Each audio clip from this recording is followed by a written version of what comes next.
ಅದೇ ಸರ್, ಇವತ್ತು ಮಂಡ್ಯದಲ್ಲಿ ನಮ್ಮ ಸಿನಿಮಾದು ಕಳ್ಳ ಸಿನಿಮಾ ಪ್ರಮೋಷನ್ ಮಾಡೋಣ ಅಂತ ಹೇಳ್ಬಿಟ್ಟು ಮೊದಲೇ ಫಸ್ಟ್ ನಾನು ಎಲ್ಲೇ ಮಂಡ್ಯಕ್ಕೆ ಬಂದರೂ ಕೂಡ ಫಸ್ಟ್ ಕಾಳಿಕಮ್ಮ ದೇವಸ್ಥಾನಕ್ಕೆ ಬಂದು ಇಲ್ಲಿ ಅವ್ರ ಆಶೀರ್ವಾದ ತೊಗೊಂಡೆ ನಾನು ಮಂಡ್ಯ ಜಿಲ್ಲೆಗೆ ಕಾಯಿಡೋದು. ಸೊ ಅದೇ ಹಾಗೇ ಇವತ್ತು ಕಳ್ಳ ಸಿನಿಮಾದ ಏನು ಪ್ರಮೋಷನ್ ನಾವು ಇಟ್ಕೊಂಡಿದ್ದೀವಿ, ಸೊ ಇಲ್ಲಿ ಆಶೀರ್ವಾದ ತೊಗೊಂಡು ಈಗ ಪ್ರಚಾರ ಶುರು ಮಾಡ್ತೀನಿ ಸರ್. ಹೌದು ಸರ್, ತುಂಬ ಖುಷಿ ಆಗ್ತಿದೆ. ಸಿಕ್ಕಾಪಟ್ಟೆ ಜನ ಸೇರಿದ್ದಾರೆ. ಅವ್ರ ಪ್ರೀತಿಗೋಸ್ಕರ ನಾವು ಪಡ್ಕೊಳ್ಳೋಕ್ಕೋಸ್ಕರ ನಾವು ಇಲ್ಲಿ ಬಂದಿರೋದು ಇವತ್ತು.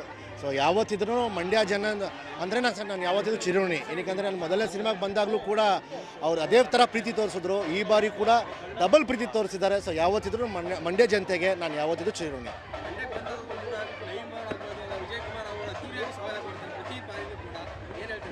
ಖುಷಿ ಆಗುತ್ತೆ ಸರ್. ಏನಕ್ಕೆ ನಮಗೆ ತುಂಬ ಬೇಕಾದವರು, ನಮಗೆ ಫ್ಯಾಮಿಲಿ ಅಂತಲೇ ಹೇಳ್ಬೋದು. ಅದಕ್ಕೆ ತುಂಬ ಅಂದರೆ ತುಂಬ ಖುಷಿ ಆಗುತ್ತೆ. ಈಗ ಅಭಿನೂ ಬರ್ತಿದ್ದಾನೆ, ನಮ್ಮ ಮಂಡ್ಯದ ಗಂಡು ಮಗ, ಪಾಪ ಅವರು ಬರ್ತಿದ್ದಾರೆ. ಈಗ ಒಂದು ಅರ್ಧ ಗಂಟೆಯಲ್ಲಿ ಅವರು ಬರ್ತಾರೆ.